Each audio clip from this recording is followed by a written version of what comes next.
Pues aquí estamos con nuestra clase o sesión de lectura guiada de la Biblia número 585. Estamos dando lectura al texto de los Hebreos, también llamado Carta a los Hebreos, pero realmente es un texto. Podríamos hablar incluso de una homilía o un sermón sobre el sumo, eterno, misericordioso sacerdocio de Jesucristo. Bien, Padre Santo, te alabamos, te bendecimos, Jesucristo, Hijo de Dios vivo, sumo, eterno, misericordioso sacerdote. Imploramos tu compasión sobre la humanidad. Por el Espíritu Santo, infundo en nosotros el valor y la capacidad de presentar tu maravilloso sacerdocio. Amén. Capítulo 8. Llegó el punto central de mi exposición. Tenemos un sumo sacerdote. Lo que les decía, ¿ya? El mismo texto dice, punto central, que tomó asiento en el cielo a la derecha del trono de Dios. Él es el ministro del santuario y de la verdadera morada construida por el Señor y no por los hombres. Todo sumo sacerdote, por eso hemos estado subrayando la palabra, es nombrado para ofrecer dones y sacrificios. Luego también necesitaba algo que ofrecer. Si Jesús estuviera en la tierra no sería sacerdote, ya que hay otros que ofrecen legalmente dones. Pero el culto que ellos ofician es una figura y sombra de las realidades celestiales, como dice el oráculo que recibió Moisés para fabricar la tienda. Atención, haz todo según el modelo que te mostraron en el monte. Ahora bien, él ha recibido un ministerio superior, ya que es mediador de una alianza mejor, fundada sobre promesas mejores, porque si la primera alianza hubiera sido irreprochable, no habría lugar para la segunda. Pero él pronuncia un reproche. Miren que llegan días, oráculo del Señor, en que haré una alianza nueva con la casa de Israel y con la casa de Judá. No será como la alianza que hice con sus padres cuando los tomé de la mano para sacarlos de Egipto, ya que ellos no permanecieron fieles a mi alianza, yo me desentendí de ellos, dice el Señor. Así será la alianza que haré con la casa de Israel en el futuro, oráculo del Señor. Pondré mi ley en su conciencia, la escribiré en su corazón. Yo seré su Dios y ellos serán mi pueblo. No tendrá que instruir uno a su prójimo, otro a su hermano, diciendo, tienes que conocer al Señor, porque todos grandes y pequeños me conocerán, porque yo perdonaré sus culpas y olvidaré sus pecados. Al decir nueva, declara vieja la primera. Lo que envejece y queda anticuado está a punto de desaparecer. Cuidado con este concepto que es interesante. Lo que envejece y anticuado está a punto de desaparecer. Capítulo 9. La primera alianza contenía disposiciones sobre el culto y el santuario terrestre. En él se instaló un primer recinto llamado el Santo, en el que estaban el candelabro y la mesa de los panes presentados. Detrás de la segunda cortina había otro recinto llamado el Santísimo. Allí estaban el altar de oro y el arca de la alianza, revestida toda de oro, que encerraba una jarra de oro con maná, la vara florecida de Aarón y las tablas de la ley. Encima de ella estaban los querubines de la gloria, dando sombra a la placa expiatoria. No hace falta explicarlo ahora en detalle. Una vez instalado, todos los sacerdotes entran continuamente del primer recinto para oficiar allí. En el segundo entra solo el sumo sacerdote una vez al año, llevando la sangre que ofrece por sus faltas y por las inadvertencias del pueblo. Con lo cual el Espíritu Santo nos da a entender que primero esté en pie el primer recinto, no está abierto el acceso al santuario. Estos son símbolos del tiempo presente. Los dones y sacrificios que ahí se ofrecen a Dios no pueden llevar a la perfección a quienes los ofrecen. Se trata solamente de comidas, bebidas y ciertas ceremonias de purificación que son disposiciones humanas válidas hasta el momento en que Dios cambie las cosas. En cambio, Cristo ha venido como sumo sacerdote de los bienes futuros. Él, a través de una morada mejor y más perfecta, no hecha mano, es decir, no de este mundo creado, llevando no sangre de cabras y becerros, sino su propia sangre, entró de una vez para siempre en el santuario y logró el rescate definitivo. Porque si la sangre de cabras y toros y la ceniza de becerra rociada sobre los profanos los santifica con una pureza corporal, cuánto más la sangre de Cristo, que por el Espíritu Santo se ofreció sin mancha a Dios, purificará nuestras conciencias de las obras que conducen a la muerte para que demos culto al Dios vivo. Por eso es mediador de una nueva alianza, a fin de que, habiendo muerto para redención de los pecados cometidos durante la primera alianza, puedan los llamados recibir la herencia eterna prometida. Para que se cumpla un testamento tiene que comprobarse primero la muerte del testador, ya que el testamento entra en vigor con la muerte y no rige mientras vive el testador. Por eso tampoco la primera alianza se instituyó sin sangre. Cuando Moisés terminó de recitar al pueblo todos los mandamientos de la ley, tomó lana roja y una rama de hisopo, las mojó en la sangre de los becerros y cabras, mezclada con agua, y roció el libro de la ley y a todo el pueblo, diciendo: esta es la sangre de la alianza que Dios establece con ustedes. Igualmente con sangre roció morada con todo el ajuar del culto. Según la ley, casi todo se purifica con sangre, y sin derramar sangre no hay perdón.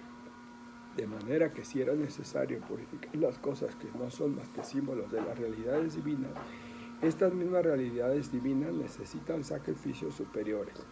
Ahora bien, Cristo entró no en un santuario hecho por los seres humanos, copia del auténtico, sino en el cielo mismo, y ahora se presenta ante Dios y a favor nuestro.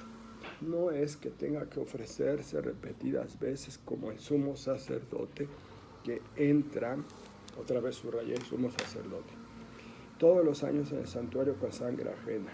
En tal caso tendría que haber padecido muchas veces desde la creación del mundo. Ahora, en cambio, al final de los tiempos ha aparecido para destruir de una sola vez con su sacrificio los pecados. Y así como el destino de los hombres es morir una vez, después ser juzgados, así también Cristo se ofreció una vez para quitar los pecados de todos, y aparecerá por segunda vez, ya no en relación con el pecado, sino para salvar a los que esperan. Capítulo 10. La ley es sombra de los bienes futuros, no su presencia verdadera, con los mismos sacrificios ofrecidos periódicamente cada año. La ley nunca puede hacer perfectos a los que se acercan, porque si los hubiera purificado definitivamente al no tener conciencia de pecado, los que rinden culto habrían dejado de ofrecerlos.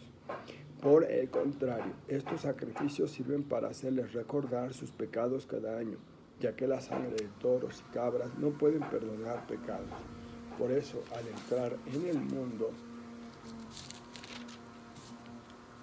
dijo: no quisiste sacrificio ni ofrendas, pero me formaste un cuerpo. No te agradaron holocaustos ni sacrificios expiatorios. Entonces dije: aquí estoy. He venido para cumplir, oh Dios, tu voluntad, como está escrito en mí en el libro de la ley.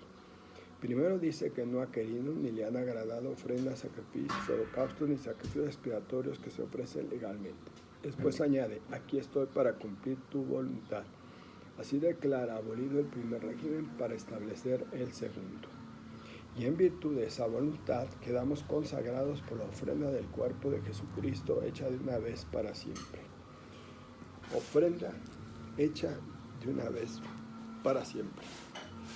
Todo sacerdote se presenta a oficiar cada día y ofrece muchas veces los mismos sacrificios que nunca pueden quitar pecados. Cristo, en cambio, después de ofrecer un único sacrificio por los pecados, se sentó para siempre a la derecha de Dios y se queda allí esperando a que pongan a sus enemigos como estrado de sus pies. Porque con un solo sacrificio llevó a perfección definitiva a los consagrados. También el Espíritu Santo nos lo atestigua al decir: esta es la alianza que haré con ellos en el futuro, oráculo del Señor. Pondré mis leyes en su corazón y las escribiré en su conciencia, me olvidaré de sus pecados y delitos. Ahora bien, si son perdonados, ya no hace falta ofrenda por el pecado. Por la sangre de Jesús, hermanos, tenemos libre acceso al santuario por el camino nuevo y vivo que inauguró para nosotros a través del velo del templo, a saber, de su cuerpo. Velo del templo, aquí hay una analogía, y el cuerpo de Cristo. Tenemos un sacerdote ilustre a cargo de la casa de Dios. Por tanto,